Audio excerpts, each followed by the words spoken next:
तो किसी भी गैस का, कल के क्लास में मोल कॉन्सेप्ट में हम लोग बता रहे थे कि किसी भी गैस का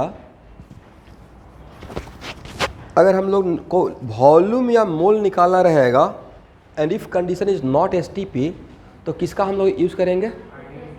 PV equal to NRT. Yes, लेकिन उसमें वॉल्यूम अगर लीटर में लेते हैं तो pressure should be taken in ATM, और आर का वैल्यू कितना पुट करना है? कट जाइए 0.0821। अभी के लिए बस इतना ही जानिए। अभी फॉर मोमेंट आर का दूसरा वैल्यू मैं नहीं लूँगा, फिजिक्स आएगा तो आर का दूसरा वैल्यू लेंगे। अभी के लिए आपको आर का वैल्यू, लेकिन आर का वैल्यू अगर 0.0821 है, इसका मतलब वॉल्यूम लीटर में और प्रेशर एटीएम में। Is it right?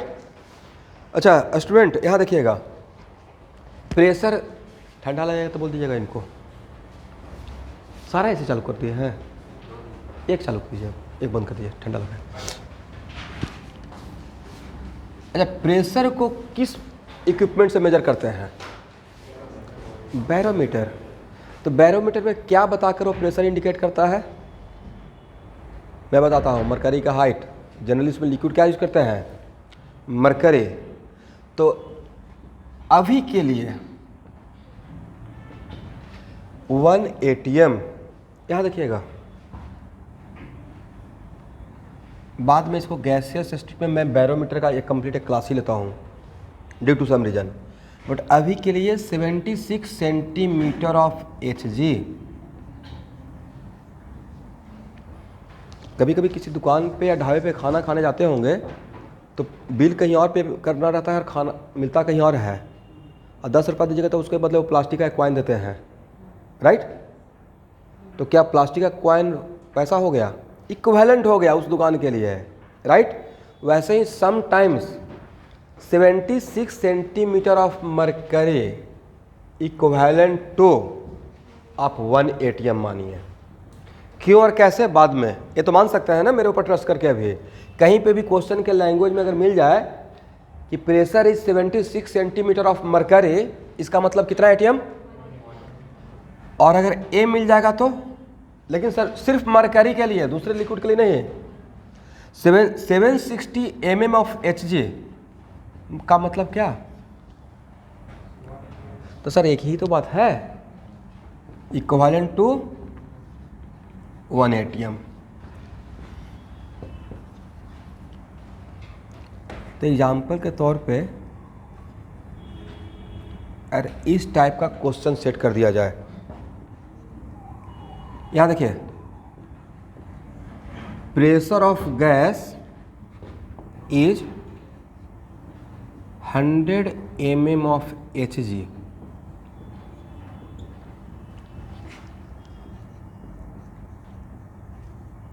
Volume is 10 litre and temperature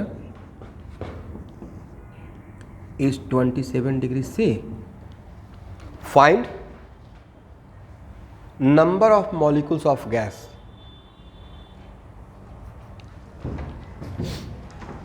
Find out number of molecules of gas.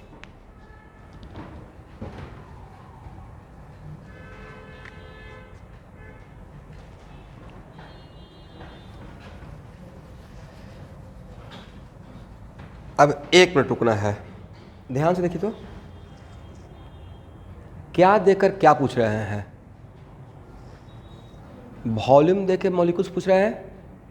तो वॉल्यूम देकर मॉलिक्यूल्स पूछ रहे हैं, इसका मतलब हम लोग को मोल के थ्रू जाना पड़ेगा। और अभी आपका कंडीशन क्या एसटीपी है? सिर्फ एक ही कंडीशन का मोलर वॉल्यूम हम लोग को रटा हुआ है, बाकी कंडीशन का आप पॉसिबल है रटना? कंडीशन इनफाइनाइट हो जाएगा, इज इट राइट? तो बाकी कंडीशन के लिए मैंने कल के क्लास में क्या बताया था कि if condition is not STP और वॉल्यूम को पार्टिकल में कन्वर्ट करना रहेगा तो किस इक्वेशन का यूज करना है? PV equal to NRT. तो एन निकाल लेंगे यहाँ से, सर निकल जाएगा पीवी बाई आरटी।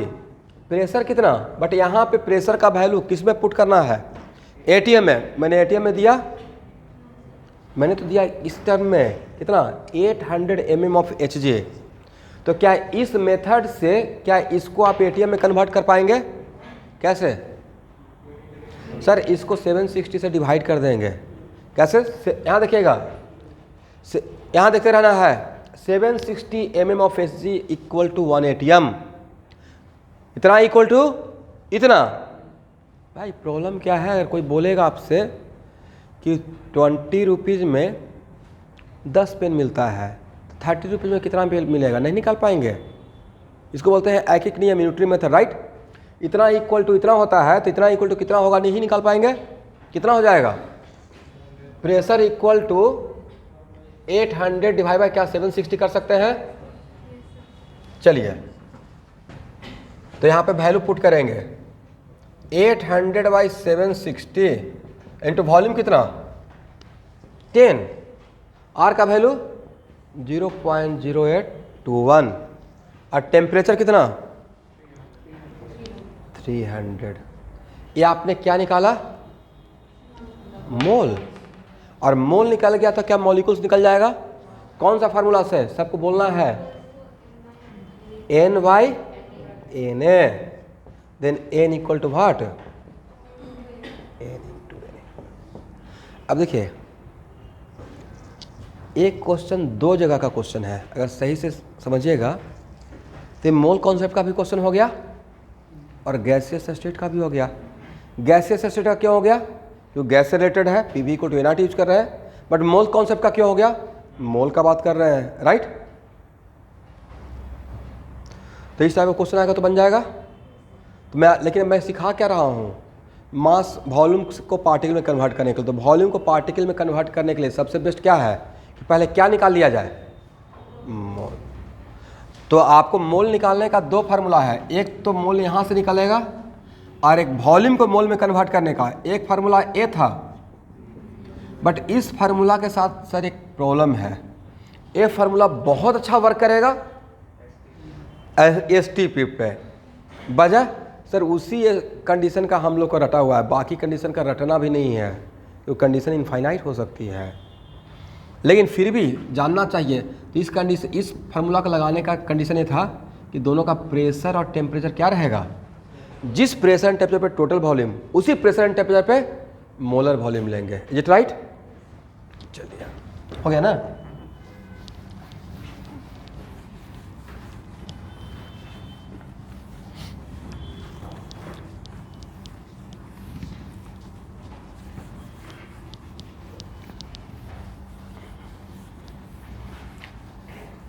चलिए स्टूडेंट, यहाँ देखिए तो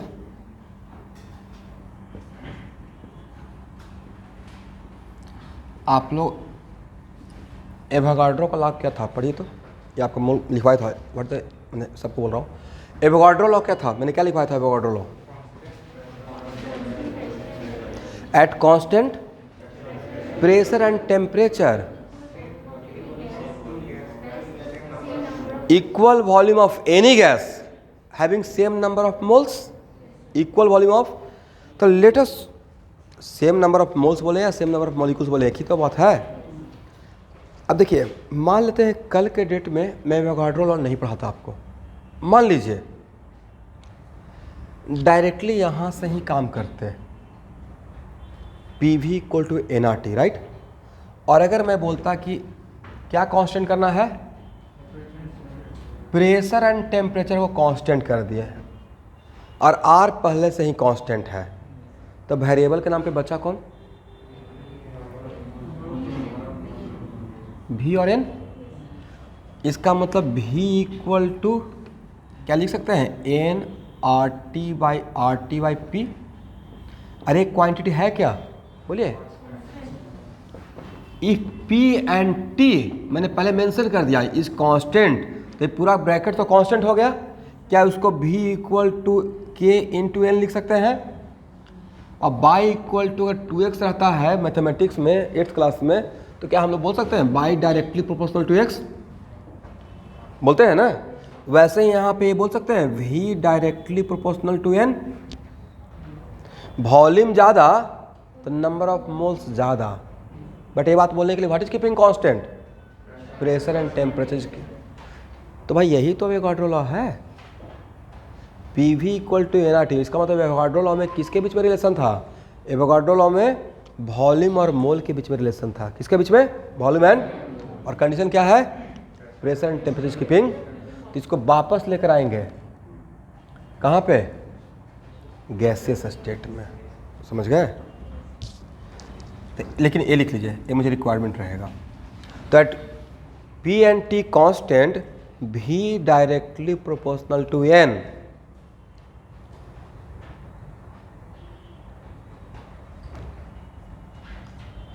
भी डायरेक्टली प्रोपोर्शनल टू एन। तो यहां देखिए, यहां से ये बात भी कर सकते हैं, V1 by V2 equal to N1 by N2। यहां देखिएगा y directly proportional to x होता है तो हम लोग ऐसे लिखते हैं ना, y1 directly proportional to x1, y2 directly proportional to x2 लिख सकते हैं। इसको डिवाइड भी तो कर सकते हैं, तो क्या हो जाएगा? y1 बाई y2, या उतना छोड़िए, y इक्वल टू 2x है तो y1 बाई y2 कीजिएगा तो लिखिएगा ना 2x1 बाई 2x2, एक कांस्टेंट वाला कैंसिल होता है, राइट। वैसे ही आज के बाद कभी भी ऐसा डायरेक्टली लिखता हूँ v directly proportional to n, तो यहाँ पे डायरेक्टली आप ऐसे लिख सकते हैं v1 by v2 equal to n1 by n2। Agree? या प्रॉब्लम सॉल्विंग पर्पस के लिए, इसी चीज़ के लिए सो मेनी टाइम्स मैं वॉल्यूम को मोल मान के प्रॉब्लम सॉल्व करूँगा। एक चैप्टर है यूडियोमेट्री, मोल कॉन्सेप्ट के अंदर, और वॉल्यूम को क्या मान लेते हैं? मोल। तो सर वॉल्यूम मोल कैसे हो सकता है? मैं बोल रहा हूँ मान लेंगे, होगा नहीं, इक्वल नहीं, इक्विवेलेंट। इक्विवेलेंट का मतलब क्या? Let us suppose volume treated like mole, लेकिन किसके लिए? v, अगर v directly proportional to n, तो प्रॉब्लम सॉल्विंग पर्पस के लिए, ये अभी इस क्लास में इसका यूज नहीं होगा, कभी होगा बाद में। ऐसे भी लिख सकते हैं, ऐसे भी लिखा जाता है। तो ये इक्वल है या इक्विवेलेंट है? इसको बोलिए इक्विवेलेंट। मतलब मैंने ये नहीं बोला, ये तो पॉसिबल भी नहीं है कि वॉल्यूम मोल बन जाएगा। वॉल्यूम है, उसका यूनिट कुछ और है, बट वॉल्यूम को जस्ट ट्रीट करेंगे मोल के जैसा, या मोल को कैसा ट्रीट करेंगे? वॉल्यूम के जैसा। एग्री? लेकिन इसके लिए, इसको ऐसा ट्रीट करने के लिए what is keeping constant? Pressure and temperature keeping. लिखिए यहाँ पे। तो क्या मैं आप लोग की तरफ से इस बात के लिए श्योर रहूं कि आज के बाद वॉल्यूम सर किसी भी कंडीशन पे दिया रहेगा तो वहां से मोल निकल जाएगा? एसटी पे दिया रहेगा तो बहुत आसान है, तो 22.4 लीटर से डिवाइड कर देंगे, 22.4 लीटर से डिवाइड कर देंगे, राइट। बट अगर condition other than S T P रहेगा तब भी तो निकल जाएगा, by using which formula? P V equal to N R T. Correct?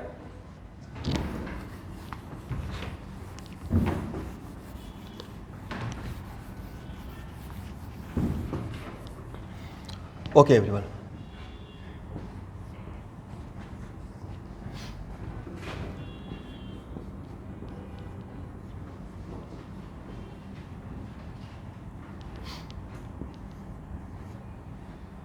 अरे जब भी इक्वेशन लिखते हैं तो दिमाग में रखिएगा कि गैस का बात कर रहा हूँ, क्योंकि आइडियल गैस इक्वेशन है, राइट।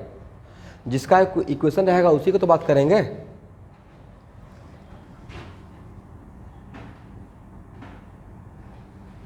क्या इसको ऐसे लिख सकते हैं?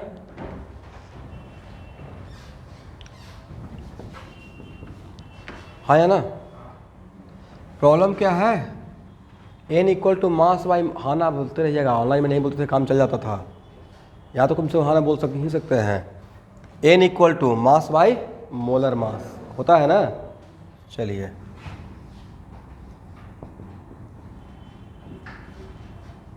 ये मोल कॉन्सेप्ट में लगेगा और बहुत भयानक तरीके से लगेगा। क्या इसको ऐसे लिख सकते हैं? एग्री? और मास बाय वॉल्यूम क्या जानते हैं? बचपन से तो पढ़ रहे हैं, mass by volume equal to density, right. तो PM equal to what? D R T. तो ये फार्मूला या ये फार्मूला अलग फार्मूला है, या इसी फार्मूला को परम्यूटेशन कॉम्बिनेशन करके यहाँ पे आ गए हैं। तो P V equal to N R T या P M equal to D R T. समझ गए? लिखिए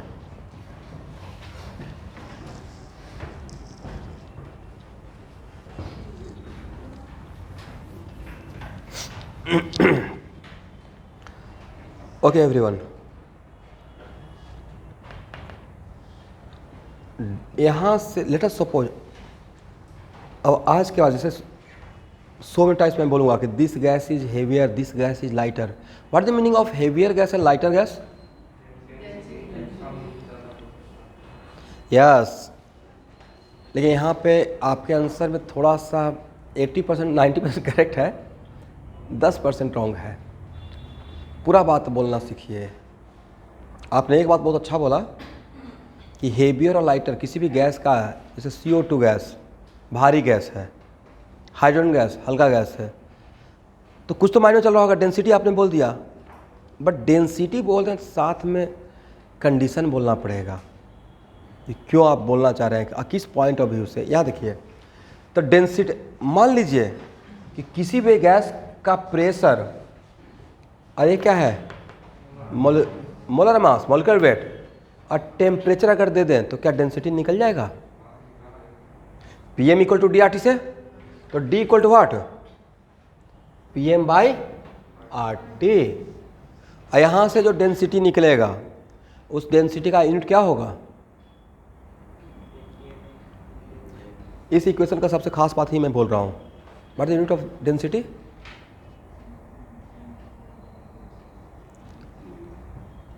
क्या होगा? तो भाई हम लोग को तो बचपन से सिखाया गया कि जब यूनिट नहीं समझ में आए तो निकाल लेंगे, राइट? ATM, agree? इसमें रॉन्ग ये हो सकता था आपसे कि आप ग्राम पर ml कर देते। क्या कर देते? क्योंकि we are very much familiar with density के लिए सबसे ज़्यादा फेमिलियर किससे रहते हैं? ग्राम पर ml से। बट एक बार क्रॉस चेक भी करना चाहिए। यहाँ पे P का वैल्यू ATM में, क्यों? क्योंकि R का वैल्यू मैं लूँगा 0.0821 लीटर ATM पर मोल पर केल्विन, राइट? और M का यहाँ पे यूनिट ग्राम पर मोल है भाई। ऐसे तो हम लोग सिर्फ बोल देते हैं मॉलिक्यूलर वेट इक्वल टू इतना ग्राम, बट करेक्ट क्या बोलना चाहिए? एक मोल का है तो उसको क्या बोलेंगे? ग्राम पर मोल। तभी तो उसको बोल रहे हैं मोलर मास डिवाइडेड बाय, इसका यूनिट क्या है? ATM लीटर पर केल्विन पर मोल, राइट? और यहां भी तो एक T था,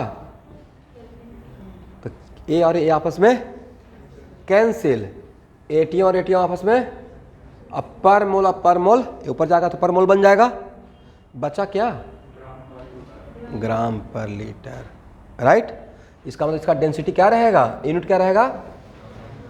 तो आज के बाद अगर PM इक्वल टू DRT से, इट इज एक मिनट रुकना है, मैं टाइम दूंगा लिखने का, दोबारा इस पर डिस्कस नहीं करूंगा। आज के बाद PM इक्वल टू DRT से, अरे बहुत बार आएगा, केमिकल इक्विलिब्रियम में भी आएगा, बहुत जगह आता है। तो PM इक्वल टू DRT से अगर डेंसिटी निकालते हैं और अगर प्रेशर को ATM में लिए हैं तो R का वैल्यू तो 0.081 लीटर एटमॉस्फेयर में ही लेना पड़ेगा। तो डेंसिटी किस में लिखना है? ग्राम पर लीटर में आता है, तो ग्राम पर ml नहीं। बट सर ऑप्शन में तो ग्राम पर ml में पूछा जाएगा, तब क्या करेंगे? तो आपको लीटर को ml में कन्वर्ट करने नहीं आता है, कन्वर्ट कर लीजिएगा तो ग्राम पर ml में भी निकल जाएगा। बट सबसे पहले किस में आंसर आएगा? ग्राम लिखिए यहाँ पे, ठीक है ना? करेक्ट, ठीक। इसमें तो मैंने भाई प्रूफ करके दिखा दिया ना कि हाँ ग्राम पर लीटर में आएगा। तो यहां से डेंसिटी निकाल पाएंगे? चलिए,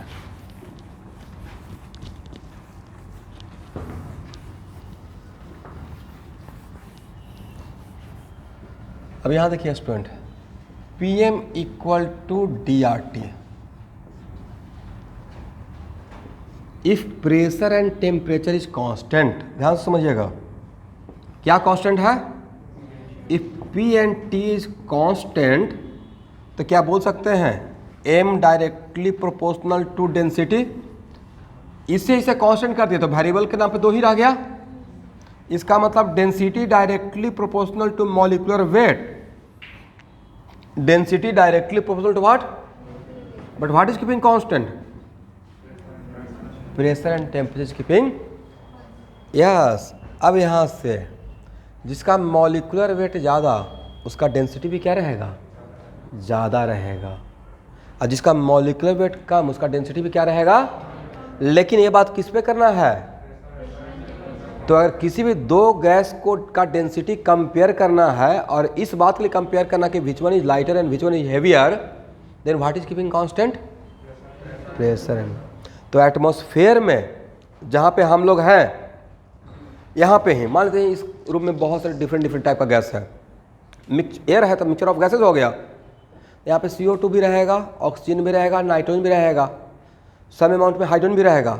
तो आपसे जो मैंने बोला कि कौन सा गैस हेवियर है कौन सा गैस लाइटर है, उसके लिए आपने डेंसिटी बोला, मतलब किस कंडीशन पे, सेम प्रेशर एंड टेम्परेचर। तो आज के बाद कोई भी गैस लाइटर है हेवियर तो डेंसिटी को देख के कंपेयर करके, लेकिन डेंसिटी दोनों का डेंसिटी दो गैस के बीच में कंपेयर कर रहे हैं तो दोनों को डेंसिटी निकालने के वक्त टाइम क्या कांस्टेंट करके निकालना है, चलिए यहाँ से ये बात बोल सकते हैं d1/d2 इक्वल टू m1/m2 लिख सकते हैं। d1/d2 equal to what, but ये बात लिखने के लिए what is keeping constant, pressure and temperature is keeping constant.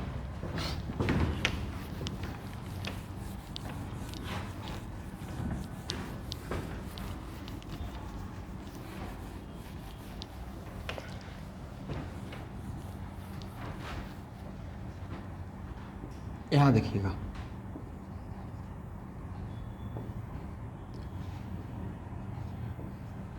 Average atomic weight के लिए आपने क्या किया था, एवरेज एटॉमिक वेट किसका निकालते हैं, बोलिए, बोलने से बहुत सारी चीज़ें क्लियर होता है, एलिमेंट का, राइट।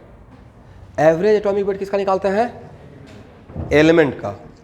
और एलिमेंट मतलब सेम एटम, मतलब एटॉमिक नंबर सेम रहेगा, इसका मतलब एवरेज निकालने का रिक्वायरमेंट हुआ due to presence of isotope, किसका, एटॉमिक वेट का मैं बात कर रहा हूँ। तो इसका फार्मूला क्या था, फार्मूला इसका हम लोग जानते हैं ना, क्या था, परसेंटेज इनटू और डिवाइड बाई 100। सिमिलर फैशन यहाँ देखिए, जिस तरीके से किसी कंपाउंड का, किसी एक पार्टिकुलर कंपाउंड का मॉलिक्यूलर वेट होता है, वैसे ही मिक्सचर ऑफ गैस का भी मॉलिक्यूलर वेट होता है। एग्री, मैंने क्या बोला, जिस तरीके से किसी कंपाउंड का मॉलिक्यूलर वेट होता है उस तरीके से मिक्सचर ऑफ गैस का भी, एक गैस का मॉलिक्यूलर वेट सिर्फ एक बात गैस के लिए नहीं रहेगा, मिक्सचर के लिए मैं बात कर रहा हूँ, उसी तरीके से मिक्सचर का भी मॉलिक्यूलर वेट रहेगा। कैसे, तो एवरेज मॉलिक्यूलर वेट, तो सबसे पहले यहां से आइए, number of moles equal to क्या लिखते हैं कंपाउंड के लिए, sir mass by molar mass. ऐसे में चाहता तो एवरेज मॉलिक्यूलर वेट के लिए एक फार्मूला देता, बोलता कि रट लीजिए N1 M1 N2 M2 और डिवाइड बाई N1 प्लस, मान लेते हैं कि मेरे कंटेनर में दो टाइप का कंपाउंड है A एंड B, इसका नंबर ऑफ मोल N1 है और B का नंबर ऑफ मोल N2 है, इसका मोलर मास M1 है और इसका मोलर मास M2 है। तो मैं A और B का नहीं पूछ रहा हूँ, पूरे मिक्सचर का पूछ रहा हूँ। तो इसके लिए एक फार्मूला ये रहता है N1 M1 plus N2 M2 divide by N1 plus N2। Agree, but actually गौर से देखिएगा N1 M1 क्या है, बड़ा इंटरेस्टिंग है।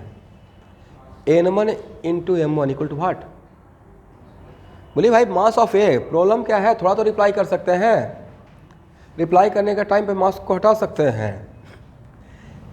N1 M1 mass of A, N2 M2 mass of B, तो पूरे कंटेनर का पूरा mass of A and mass of B.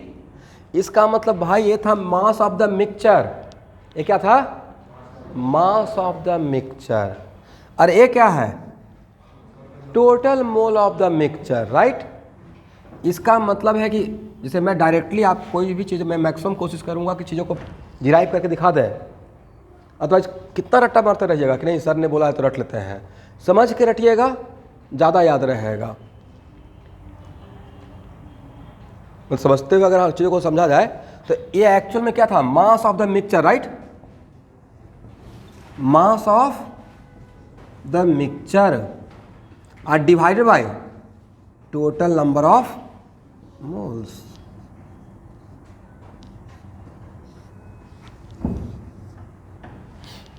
तो एक फार्मूला तो यहां से ही तो आ गया था। यहां देखिए, पहले इस चीज को हम लोग किसी एक कंपाउंड के लिए देखे थे, एक पार्टिकुलर कंपाउंड के लिए। यहां पे क्या था, यहां से ही बोल सकते थे ना, molecular weight equal to mass by total mole. इसी फार्मूला को क्या, इसको यहाँ बेच कर इसको यहाँ ला सकते थे, हो गया। अब यहाँ पे मॉलिक्यूलर वेट है तो भाई मॉलिक्यूलर वेट यहाँ पे अगर ए का रहेगा तो मास यहाँ पे ए का लेंगे और मोल भी यहाँ पे ए का लेंगे। बट मॉलिक्यूलर वेट अगर मिक्सचर का रहेगा एवरीवन, किसका, मिक्सचर का, तो मास किसका लीजिएगा, बोलते ही नहीं है, क्या समस्या है भाई। और ए भी किसका लेंगे, मिक्सचर का। तो ए फार्मूला जो आया था इस कॉन्सेप्ट से, यहाँ से ही आया था, ठीक है। तो आज बाद कभी भी अगर भूल गए कि ओके मॉलिक्यूलर वेट निकालने के लिए जो सर ने फार्मूला दिया था वो क्या था, तो ऐसे याद रखिएगा, mass of the mixture divide by total mole of the mixture. जैसे ही मास ऑफ द मिक्सचर दिमाग में आएगा तो आएगा कि अच्छा mass of A and mass of B, और mass of A and mass of B निकालने का आप फिर सोचेंगे N1 M1 plus N2 M2 divide by N1 plus, इसको बॉक्स में कर लीजिए। जिसको भी बॉक्स में लिख रहा हूँ वो आपको मोल कॉन्सेप्ट का शॉर्ट नोट्स बनते चला जाएगा, ठीक है।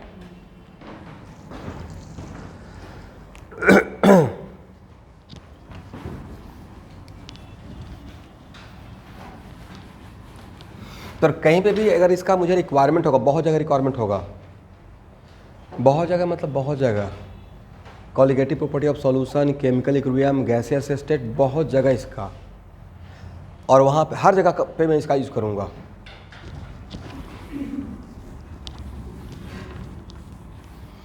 एक छोटा सा एग्जाम्पल लेते हैं।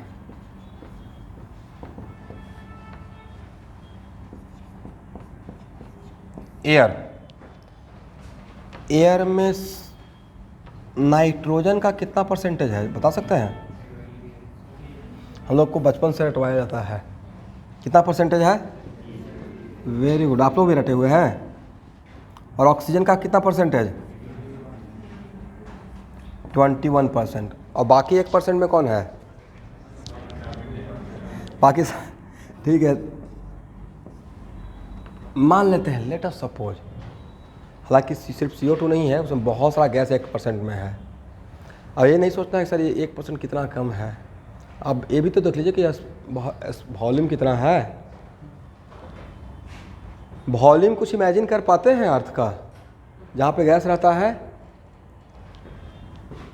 सर आज तक रिक्वायरमेंट नहीं हुआ, ये अर्थ है राइट, और जनरली 32 किलोमीटर तक एयर है, उसके बाद वैक्यूम स्टार्ट हो जाता है।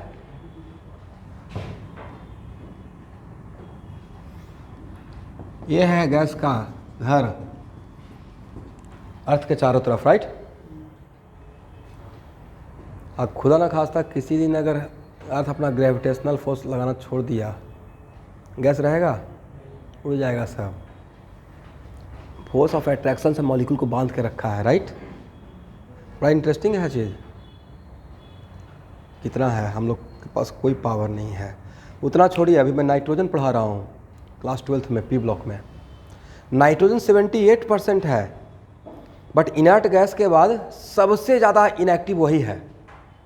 वजह उसमें N triple bond N, bond order complete 3 होता है, उसको तोड़ने के लिए एकदम बिजली कड़कना पड़ता है, थंडरिंग एक प्रोसेस है, वर्कलेट प्रोसेस, राइट।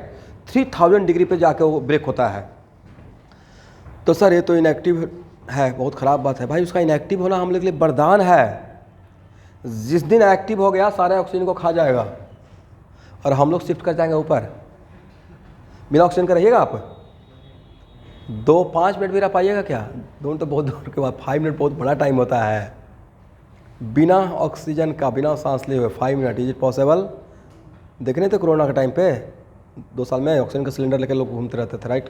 कितना ड्रास्टिक होता है, लोग सांस नहीं ले पा रहे हैं। नहीं हुआ है तो बहुत अच्छा बात है, ब्लेसिंग है, फील कीजिएगा जब उस टाइप का सिचुएशन होता है तो, मतलब लोग ऑक्सीजन के लिए कब ऑक्सीजन बंद हो जाएगा, समथिंग लाइक दैट। तो इसका इनएक्टिव होना हम लोग के लिए गॉड गिफ्टेड है। तो नाइट्रोजन का बहुत सारा काम होता है। नाइट्रोजन माहौल को ठंडा करके रखता है, टेम्परेचर को डाउन करके रखता है। तो इस है नाइट्रोजन का रोल। इसलिए कभी कभी कोई चीज़ बोलते हैं ना कि नहीं काम करने वाला है, हो सकता है कि उसका नहीं काम करने में ही बहुत बड़ा काम है, काम करेगा काम बिगाड़ देगा। इससे बेटर है कि तुम बैठे रहो, राइट? तो सेम थिंग। और आप लोग तो नाइट्रोजन का साइकिल पढ़ ही होंगे, एक होता है ना बायो में नाइट्रोजन साइकिल। तो नाइट्रोजन साइकिल है क्या? थंडरिंग हुआ, ब्रेक किया ना, NO बना, नाइट्रिक ऑक्साइड। NO से NO2 बना, फिर NO2 से N2O5 बना, या HNO2 बना, HNO2 से HNO3 बन गया, नाइट्रिक एसिड अर्थ में आया, बेस के साथ रिएक्ट किया, सोडियम नाइट्रेट बन गया, वो प्लांट में गया, प्लांट को एनिमल ने खाया, यूरिन, यूरिया, फिर डिसोसिएट होकर नाइट्रोजन। पूरा साइकिल गोल है, राइट? यही है क्या, नाइट्रोजन साइकिल। एनीवे, तो एक परसेंट मान लेते हैं CO2 का, तो मुझे चाहिए एयर का molecular weight. Find out the molecular weight of air first. ये प्रॉब्लम है।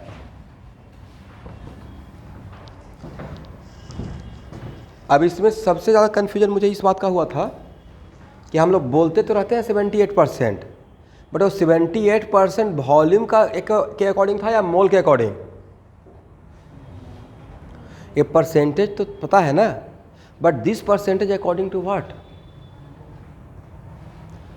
दिस परसेंटेज कोई भी एक मिनट रुकिए, किसी भी मिक्सचर का आप कंपोजिशन बता रहे हैं तो 78% आपने रटा मारा है, रटे हैं, याद किए, बहुत अच्छी बात है, बट परसेंटेज किसका है वो तो पता होना पड़ेगा। This is the percentage of what? एक किसका परसेंटेज है? फिर मत बोलिएगा सर नाइट्रोजन का परसेंटेज है। This is the percentage according to what? ये परसेंटेज मोल का भी है और वॉल्यूम का भी है। रुकिए कि क्यों?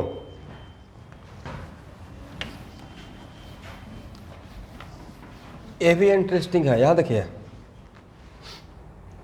If y directly proportional to x, if y directly proportional to x, तो change of percentage of y और change of percentage of x different रहेगा या सेम रहेगा?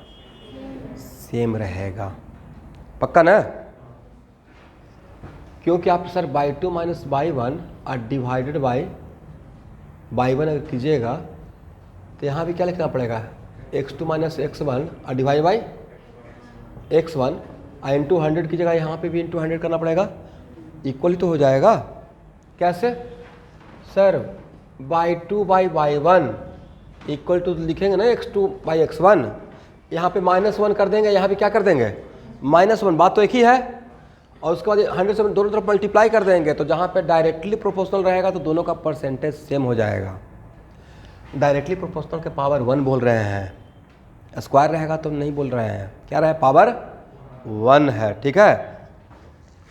तो एक्चुअल में मोटा मोटी, हालांकि ये मैं आइडियल सिचुएशन बोल रहा हूँ, ऐसे हम लोग सब लोग जानते हैं कि जैसे जैसे, बिल्कुल सब्जेक्ट से एक लाइन इधर नहीं जा रहा हूँ, जितना भी बात मैं डील कर रहा हूँ सब मेरे असाइनमेंट में क्वेश्चन है, तो सारे बातों को डील करके आगे बढ़ रहा हूँ और एक लाइन से असाइनमेंट सॉल्व करना स्टार्ट करूँगा। तो जैसे जैसे ऊपर जाएंगे वैसे से प्रेशर वैरी करता है, कम होता है, बट फॉर मोमेंट कुछ पल के लिए मान लीजिए कि प्रेशर कांस्टेंट है, जो अर्थ का प्रेशर मानते हैं 1 atm, और मोटा मोटी मान लीजिए अप्रॉक्सीमेट आइडियली कि टेम्परेचर भी कांस्टेंट है। अरे इस बात को मान लिया जाए, बहुत सारा चीज़ आइडियल मान लिया गया है ना, रियल में वैसा नहीं है बट आइडियल तो मान लेते हैं। तो PV इक्वल टू NRTC में अगर देखा जाए तो P और T को कांस्टेंट मानते हैं, तो V directly proportional to N। यहाँ पे एक चीज़ और सीखिए, अगर प्रेशर किसी क्वेश्चन को, गैसियस स्टेटमेंट, इस पर बहुत सारा क्वेश्चन लेंगे, किसी क्वेश्चन में अगर प्रेशर और टेम्परेचर कांस्टेंट है तो वॉल्यूम डायरेक्टली प्रोपोर्शनल टू मोल, और जहाँ पे वॉल्यूम डायरेक्टली प्रोपोर्शनल टू मोल, तो वॉल्यूम का परसेंटेज और मोल का परसेंटेज डिफरेंट रहेगा या सेम रहेगा? सेम रहेगा।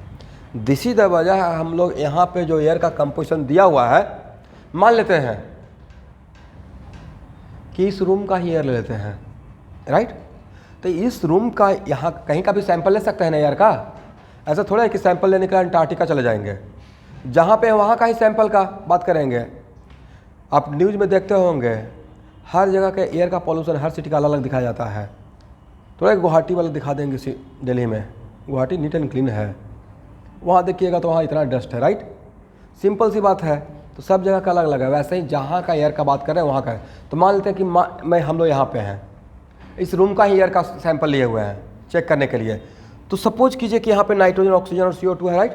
लेट अस सपोज 1% है, तो यहाँ पे तो प्रेशर 1 atm और टेम्परेचर मोटा मोटी 20 डिग्री सी मान के चल सकते हैं। तो यहाँ पे जो परसेंटेज है वो किसका परसेंटेज है? इसको वॉल्यूम का भी परसेंट मान सकते हैं और मोल का भी परसेंट मान सकते हैं। इस कंडीशन के लिए this equal to what? This है, ये लिखिए।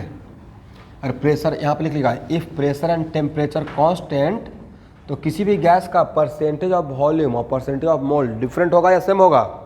सेम। बॉक्स में कर लीजिएगा।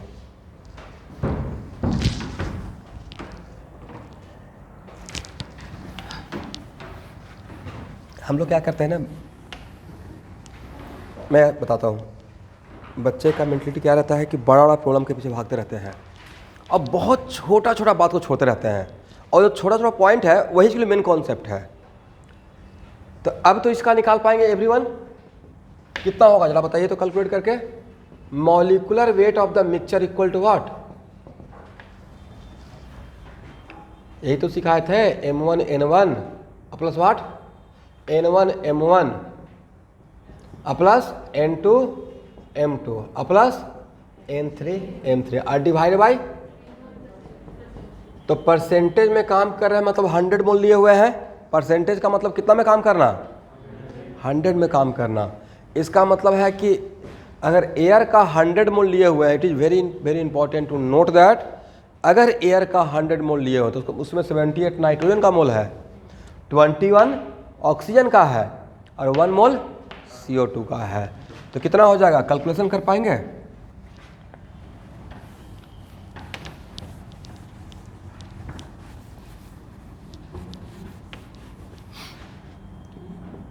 (78) इंटू कितना लिखे? 28।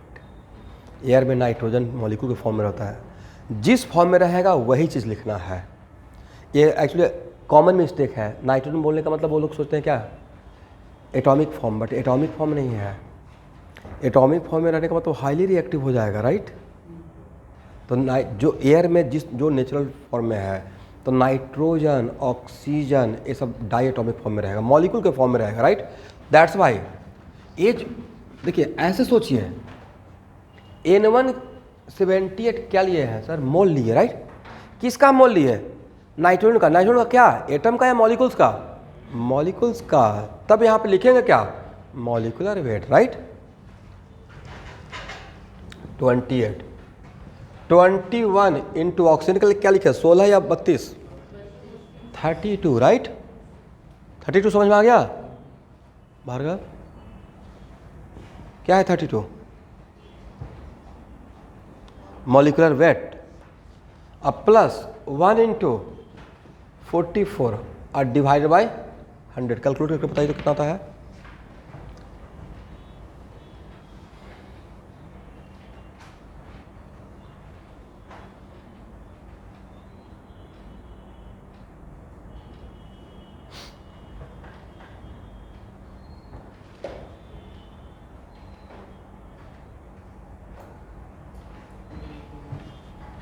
ये ऑलमोस्ट 29 आ जाएगा ग्राम पर मोल, राइट?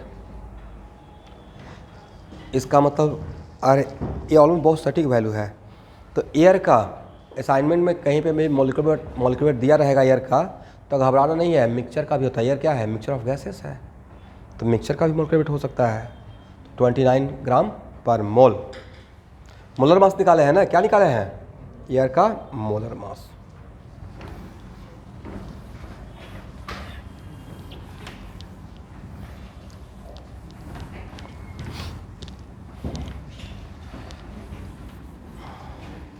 एक और क्वेश्चन,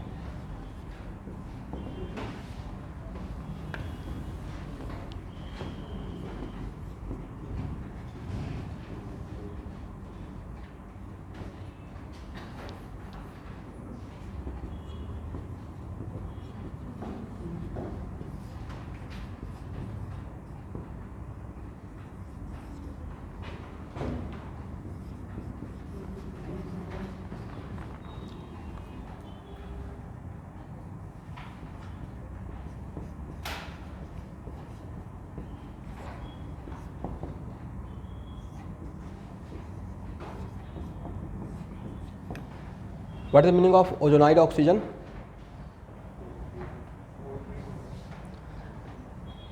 ओजोनाइड भी बोल रहे हैं और ऑक्सीजन भी बोल रहे हैं, जिसमें O3 और O2 दोनों है। What is meaning of ozonised oxygen means what? जैसे हम लोग स्विमिंग पूल वगैरह में ओजोन डालते हैं, राइट? पता है कि नहीं आप लोग को? उसका कलर नीला रहता है ना, स्विमिंग पूल वगैरह में देखते होंगे कितना पानी साफ है।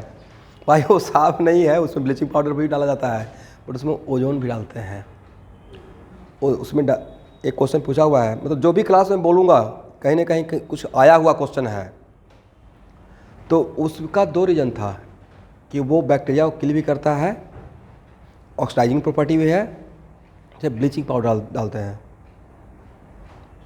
ब्लीचिंग पाउडर का क्या रोल होता है? नाम सुने ब्लीचिंग पाउडर? फार्मूला क्या है? CaOCl2, CaOCl2, ये सब रेडॉक्स में पढ़ाऊँगा।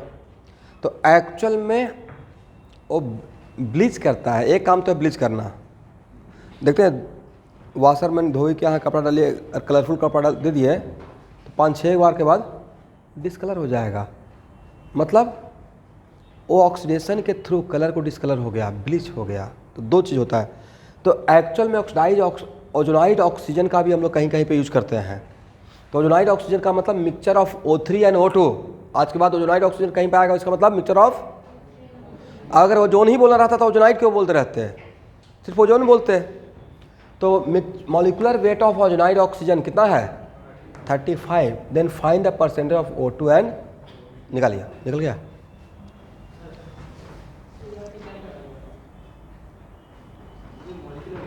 हाँ, ये क्या निकाले थे? किसका? यस। लेकिन ये मॉलिक्यूलर वेट क्या था? किसी भी मिक्सचर का मॉलिक्यूलर वेट क्या रहेगा? उसमें किसी एक का रहेगा, वो एवरेज वैल्यू है। ये एयर का मॉलिक्यूलर वेट किसका मॉलिक्यूलर वेट है? नाइट्रोजन का या पूरे मिक्सचर का, पूरे ग्रुप का? पूरे ग्रुप का, ठीक है। तो इसमें क्या डाउट हो गया आपको?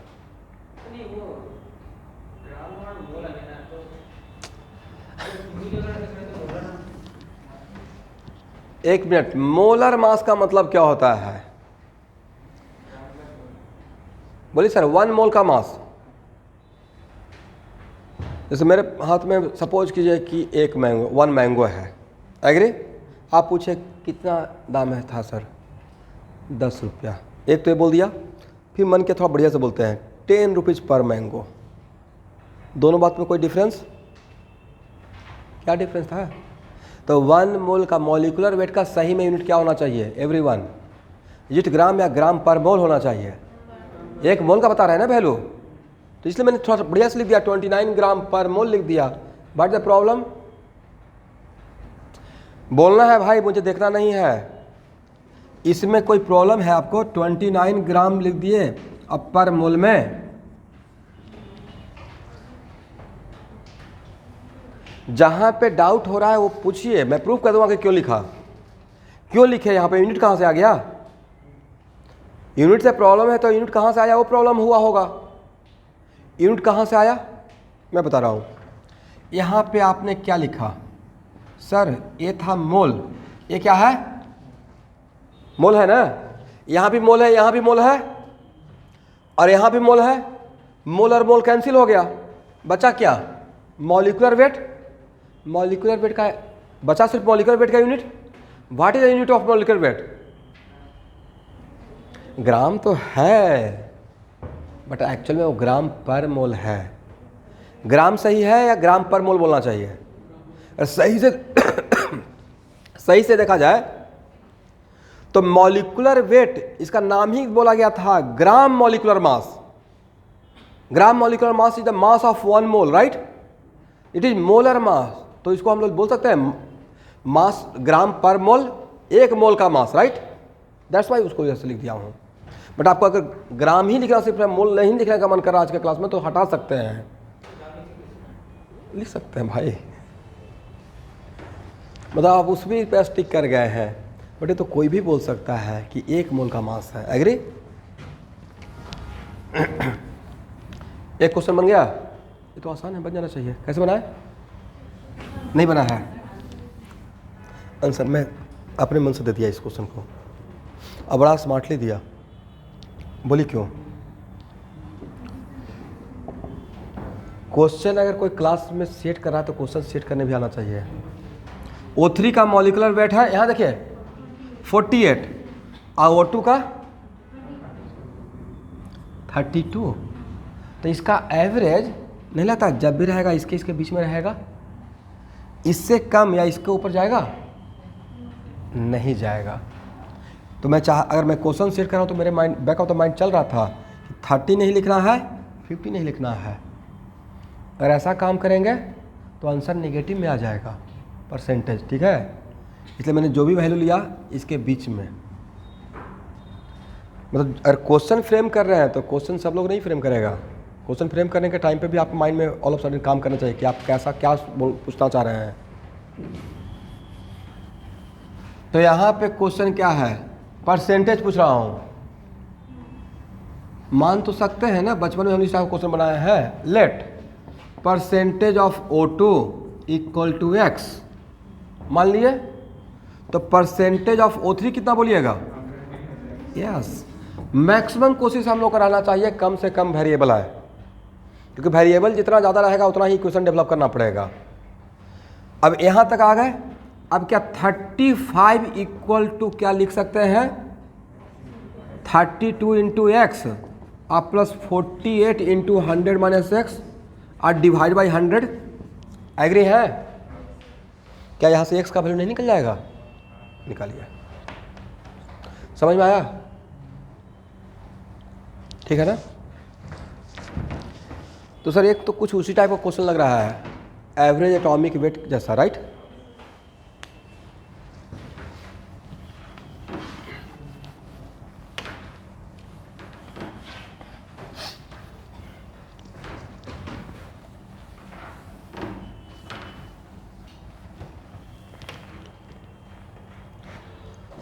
ओके एवरीवन,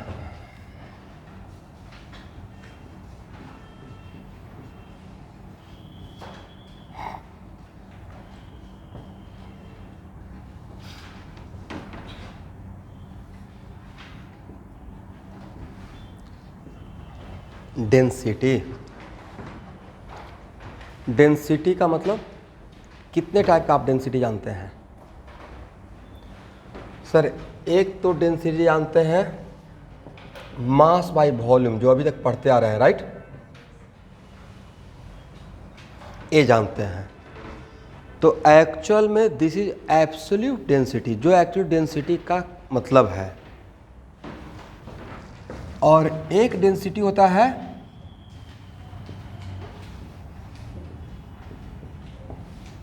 रिलेटिव डेंसिटी, ठीक है?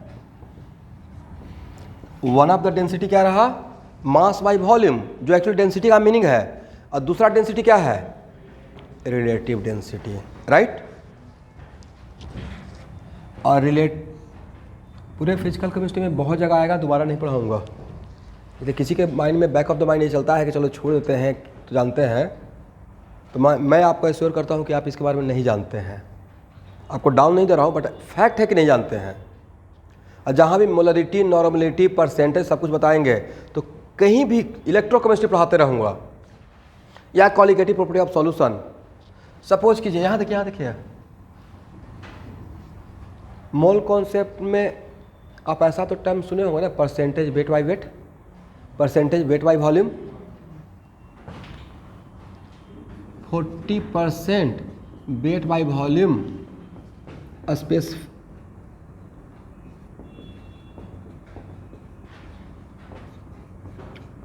ऐसे लिख कर छोड़ दूंगा इन्फॉर्मेशन देके। 40% weight by volume, specific gravity 1.2, H2SO4।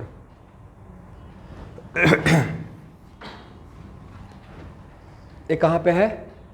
हम लोग के घर में जो बैटरी लगा हुआ है, lead storage battery, inverter, electrochemistry में चला गया। मोल कॉन्सेप्ट का इन्फॉर्मेशन दिया, कहाँ चला गया?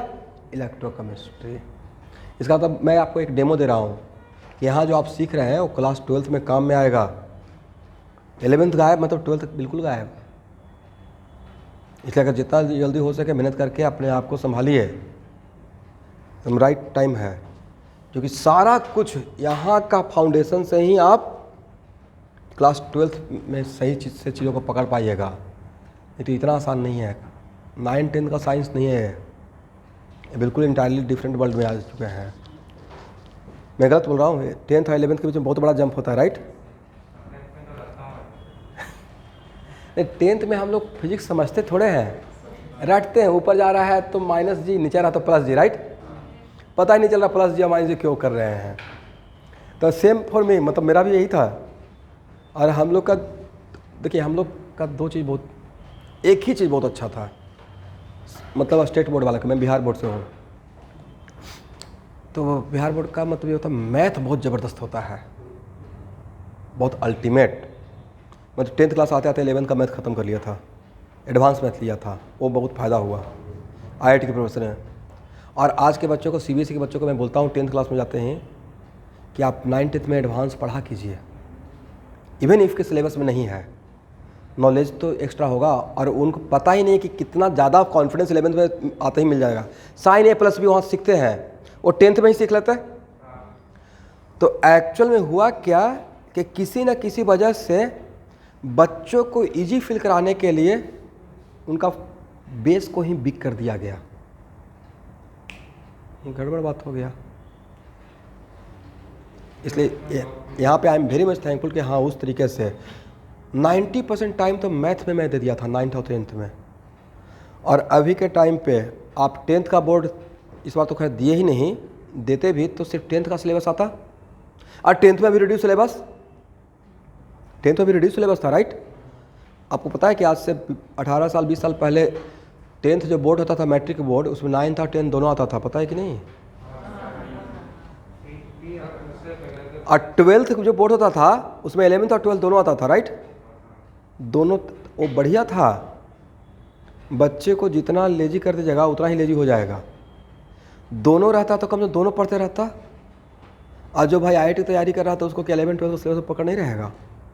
और रहना भी चाहिए। तो सर कैसे? तो हाँ, उसमें एक ऑप्शन रहता था, और ये बनाइए नहीं तो ये बनाइए, बट पढ़ना तो दोनों पड़ेगा ना। तो देखिए उस टाइम पे, इसका मतलब उस टाइम पे बच्चे ज़्यादा पढ़ रहे थे। अभी तो 12th का सिलेबस है, उसमें भी रिड्यूस सिलेबस।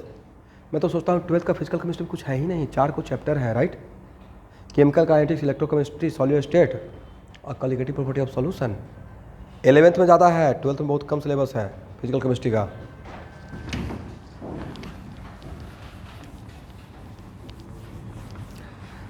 चलिए, तो ये मैं एक डेमो दे रहा था जो पढ़ाने जा रहा हूँ, उसका यूज। तो एक्चुअल में रिलेटिव डेंसिटी को 2 नाम से हम लोग जानेंगे फिजिकल केमिस्ट्री में। एक का नाम रहेगा क्या? Specific gravity, is it right? और दूसरा का नाम रहेगा VD, full form vapour density. Yes, vapour density. ये बहुत बार क्वेश्चन में आते रहता है। तो हम लोग स्पेसिफिक ग्रेविटी और vapour density, vapour density equal to क्या होता है? 2। देखिए, प्रॉब्लम सॉल्व करने तक आप जानते हैं, बट मेन चीज नहीं जानते हैं, राइट? मतलब आपको पता है मार्क्स आ जाएगा, दिस इज द डिफरेंस थोड़ा सा। मतलब चीज़ों को हम लोग जान रहे हैं, आंसर भी आ गया, ये नहीं बोला, ये होता भी है। एग्ज़ाम क्रैक करने के टाइम पे इट इज़ नॉट कंपलसरी कि सब कुछ जानकर ही जाने। मैं भी बहुत सारा चीज़ रट कर ही IIT में चला गया। 15% तो पक्का चीज़ों को रटा हूँ बिना समझे हुए, ये सोच कर कि वहाँ पहुँच जाए, वहाँ जाकर रिक्वायरमेंट होगा तो समझ लेंगे। प्योर इनऑर्गेनिक समझने का टाइम रहता है, रटा मारना होता है, तो उसमें कोई ख़राब बात नहीं है। बट आपने मॉलिक्यूलर वेट बाई 2 बोला तो वहाँ पे मुझे क्लिक कर गया कि आप जानते हो अब उसको थोड़ा और जानना है। बट वेपर डेंसिटी आज के बाद जो क्या है, रिलेटिव डेंसिटी है। क्या है? लेकिन वेपर डेंसिटी जो है वो रिलेटिव डेंसिटी है, वो किसके लिए यूज करते हैं? एक गैस का दूसरे गैस के साथ कंपेयर करने के लिए। जैसे मैंने वन गैस का किसी दूसरे गैस का था, if we compare one gas with other gas, कैसे बोलते हैं? This gas is lighter and this gas is heavier, this gas is lighter and this gas is heavier. तो उसके लिए आपने बोला कि सर डेंसिटी कंपेयर कर लेंगे।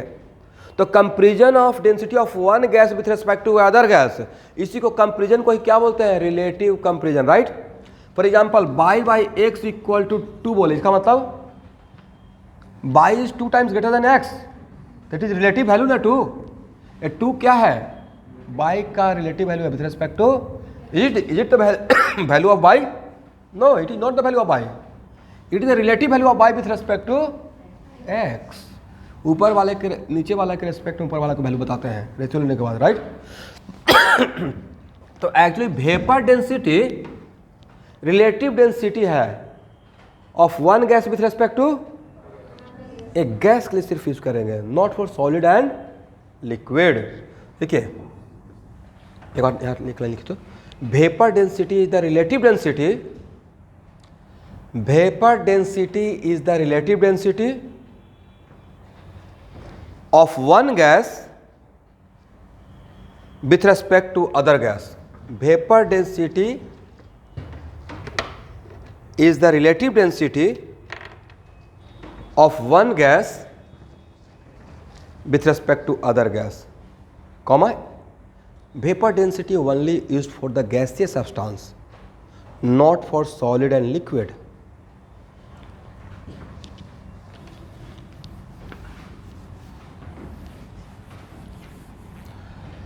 और स्पेसिफिक ग्रेविटी क्या है? ये भी रिलेटिव डेंसिटी है, it is also relative density. यहां देखिए,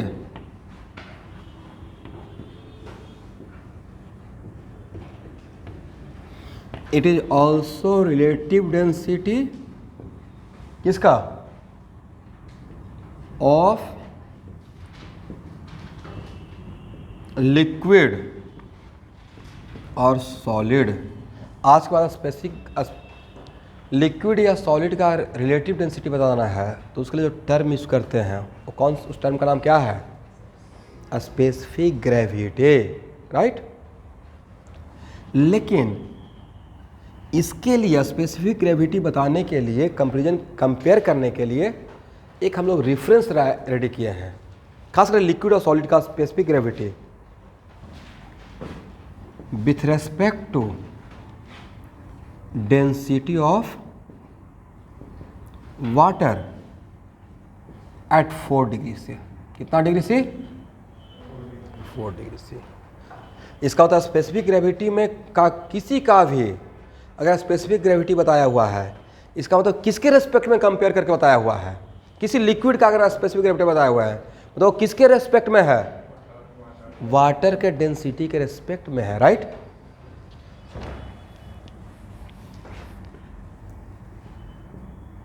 भाई केमिस्ट्री बहुत आसान सब्जेक्ट है, थोड़ा सा एफर्ट लगाइएगा, मार्क्स ज़्यादा आएगा। एक टफ सब्जेक्ट तो है ही नहीं।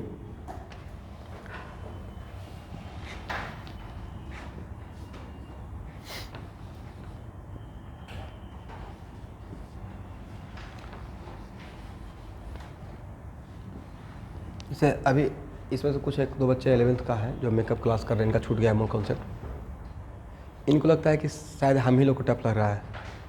आप जिस जोन में हो भाई, उससे भी निगेटिव जोन में से मैं स्टार्ट किया हूँ अपनी लाइफ केमिस्ट्री में। बार बार बोल रहा हूँ ना कि I am very good in math. 90% 9th में मैथ बनाता था, मैथ, और एक बहुत ज़्यादा मतलब शौक़ था इंग्लिश सीखने का, बोलने का और सीखने का। तो बोलने का तो हो नहीं पाया अभी भी बोलते हैं तो उसमें 10 मिस्टेक निकल जाएगा, बट कोशिश करते रहते हैं। और सोचिए कि बिहार का बच्चा इंग्लिश कितना तगड़ा रहेगा, उसमें बिहार बोर्ड का, मतलब बिल्कुल ख़राब रहेगा भाई। बट अगर आपके अंदर बोलने में मैं उस टाइम पे खराब रहा होगा या बोल नहीं पता, बोलना अलग बात है, but grammatically I was very correct at that time,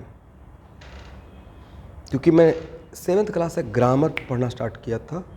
उसमें भी रेन मार्टिन, नेस्फील्ड, बहुत सारा ग्रामर आती थी, और उसमें भी noun, pronoun, active, passive, how to correct, और बहुत अच्छे इंग्लिश के टीचर मिल गए थे, बस एडजेक्ट जो भी आप जानते हैं। और ग्रामर अच्छा करने का इतना शौक आया था कि 3 सब्जेक्ट का ग्रामर का खरीदा। हिंदी व्याकरण, हिंदी का ग्रामर का नाम है, संस्कृत सहचर, संस्कृत का राइट, बालकः बालको बालका, एकदम लाइन से, उसमें बहुत सारा लाइन है, यस। तो एक एक मतलब एक डेडिकेशन है ना, सब कुछ करना, अच्छा करना है। तो अच्छा का मतलब क्या, सब कुछ अच्छा करना है। तो लाइफ में कभी कभी रिवोल्यूशन आता है, टर्निंग पॉइंट जिसको बोलते हैं, वो मेरा था 8th क्लास के बाद। 8th क्लास तक कुछ पता नहीं था क्या करना है, बस एक ही काम था, स्कूल जाना है, मध्य विद्यालय अपने गांव का, और बेंच तो 9th क्लास में मिला था बैठने को। 8th क्लास तक एसी से सीमेंट के बोड़ा पे। गांव का स्कूल में वही होता है ना, जब जाइएगा आधा क्लास पेड़ के नीचे लग रहा है, एकदम याद आ जाएगा आदि ज़माने का जंगल में जो क्लास होती थी ऋषि मुनि का, पीछे एकदम बैठे हुए हैं, हवा खा रहे हैं, और आधा क्लास में ऐसे एकदम एसी से सीमेंट का बेड़ा बिछा दीजिए। बट उस टाइम का टीचर मैथ का ज़बरदस्त होते थे, अब पीटते थे भाई, ज़बरदस्त पीटते थे, मतलब ऊपर से ऐसे लाते थे छड़ी को, बहुत प्यार से, धीरे से। उनको फिजिक्स का बहुत नॉलेज था, और नीचे लाके all of sudden momentum change करते थे, राइट, ऊपर से धीरे लाए और ऐसे पकड़ के रखते थे। अभी तो यहाँ पे टीचर नहीं पीट सकते, अभी तो ऐसा ज़माना आ गया है कि अच्छे से डांट भी नहीं सकता है टीचर, स्टूडेंट से ही डरते रहता है। कहीं बाहर टीचर निकले तो स्टूडेंट ही मोमेंटम ऐसा नहीं करेगा, बट फिर भी बहुत सारे रूल्स आ गया ना, मतलब बच्चों को आप हार्म नहीं कर सकते हैं। तो पहले ऐसे गांव में तो था, और गलती से अगर आप वो बात अपने पेरेंट्स को घर पे जाके बोल दिए तो 2 और खाइएगा। बच्चा नहीं बोल नहीं पाता था, क्यों? अच्छा तुम पढ़ के नहीं गया होगा, या तुम कुछ बदमाशी किया होगा। They are so supportive parents towards teacher. और हम लोग टीचर को अगर देखते थे 1 किलोमीटर पहले से, तो मैं एकदम अल्फा स्कैटरिंग लेकर रास्ता चेंज कर लिया। टीचर इधर अगर वो देख लिया, अच्छा तुम मुझे देख कर रास्ता चेंज कर लिए थे, और भी गलत बात है, मुर्गा बना देंगे। अभी तो सब जमाना ही चला गया, मुझे याद है टीचर को अगर नमस्ते करिए तो और 2 डंडा खाइएगा, पैर छू कर प्रणाम करना होता था। उससे एक फीलिंग आता है, एक्चुअल फैक्ट ये है। अभी वो सब कुछ अब तो हाई लेवल पे आ गया है, कैसे हो सर, ठीक है, बाकी ठीक है, हाँ सर ठीक है। कुछ बोलते हैं तो हाँ बच्चे तो ऐसे करते हैं, sir good, well and good. मुझे लगता है कि वो क्या हो गया है, अब चल रहा है तो चल रहा है, अब ज़माने के साथ चेंज होना पड़ेगा। अब उसको अगर उसको मैं लेकर एकदम बिल्कुल गाँव वाला लेकर चलते रहूँगा यहाँ पे, वो भी सही बात नहीं है। इसलिए मैं भी फिर अपने आप को समझाते रहता हूँ, नहीं समझा 100% नहीं समझा पाता हूँ, क्योंकि मेन प्रोग्रामिंग चेंज नहीं होगा, राइट, जो मेन कल्चर से जहाँ पे आए हैं, पर थोड़ा तो एडजस्ट करना पड़ेगा। चलिए, तो स्पेसिफिक ग्रेविटी इक्वल टू क्या लिखेंगे, डेंसिटी ऑफ लिक्विड और सॉलिड, जिसका स्पेसिफिक ग्रेविटी बताना है, divided by density of water at कितना degree C, yes. Then what is the unit of specific gravity, unitless. Density का यूनिट और डेंसिटी का यूनिट आपस में क्या हो जाएगा, लिखिए यूनिटलेस, यूनिट लेस रहेगा। तो आज के बाद कम से कम एटलीस्ट 8 टर्म तो सीख पाए कि स्पेसिफिक ग्रेविटी और वेपर डेंसिटी क्या है। वेपर डेंसिटी पे बाद में आएंगे नेक्स्ट क्लास में, बट एटलीस्ट स्पेसिफिक ग्रेविटी तो समझ पाए। तो यहां देखिए, ये फार्मूला को बॉक्स में कर लीजिएगा। इसमें क्रॉस मल्टीप्लाई कर सकते हैं सर, क्रॉस मल्टीप्लाई करेंगे तो ये लिखेंगे, क्या लिखेंगे एवरीवन, डेंसिटी ऑफ, बोलिए भाई, थोड़ा बहुत आप लोग को भी बोलना चाहिए ना, 1-2 दिन आप लोग बोलते रहिए, थोड़ा सा मेरा भी गला खराब है। Density of water, right. और भाई density of water eight 4 degree से क्या होता है? 1 ग्राम पर ml। कितना होता है? 1 ग्राम पर ml। अब एक शॉर्टकट ट्रिक दें। आज देखिए 1 से किसी में मल्टीप्लाई कीजिएगा तो वैल्यू पे क्या फ़र्क पड़ेगा? न्यूमेरिकली कोई फ़र्क नहीं पड़ेगा। तो मान लेते हैं कि आज के बाद किसी क्वेश्चन में स्पेसिफिक ग्रेविटी ऑफ H2SO4 अगर 1.2 दिए हुए हैं, 1.2, अब प्रॉब्लम सॉल्व करना है जिसमें मुझे H2SO4 का डेंसिटी लगेगा, तो इसमें 1.2 में ग्राम पर ml सिर्फ लगा दीजिएगा। दिए हैं स्पेसिफिक ग्रेविटी, पूछ क्या रहे हैं सर ऐसा क्यों? तो भाई देखिए मैंने वो काम नहीं किया, मैंने डेंसिटी ऑफ वाटर से मल्टीप्लाई किया, but because density of water का वैल्यू 1 ग्राम पर ml है तो 1 से मल्टीप्लाई करेंगे तो उसका न्यूमेरिकल वैल्यू पे कोई फर्क नहीं पड़ेगा। तो रट्टा मारने के लिए क्या करना है? स्पेसिफिक ग्रेविटी में ग्राम पर ml लगा देंगे तो क्या बन जाएगा? डेंसिटी बन जाएगा। ये शॉर्टकट ट्रिक हो गया, बट मेन की point is what? This one. There specific gravity, लेकिन ये टर्म किसके लिए यूज होता है? लिक्विड या सॉलिड का रिलेटिव डेंसिटी बताने के लिए। अब वो रिलेटिव डेंसिटी किसके रेस्पेक्ट में? वाटर एट 4 डिग्री से के रेस्पेक्ट में। एग्री? तो स्टूडेंट आज का क्लास इतना ही रहने दीजिए। अभी थोड़ा सा कुछ क्लास छोटा छोटा ले रहा हूँ। मुझे सुबह से एक क्लास ऑलरेडी एक इनऑर्गेनिक का क्लास लिया हूँ, फिर शाम में भी 2-3 क्लास लेना है, तो अपने आप को बचा कर काम कर रहा हूँ, ठीक है। आफ्टर 1 डे 2 डे, लेकिन आज आप लोग का फुल फ्लेज में क्लास स्टार्ट हो गया है और रूटीन में बना रहा हूँ। एक मिनट, इस मामले में थोड़ा सा मुझे टाइम चाहिए।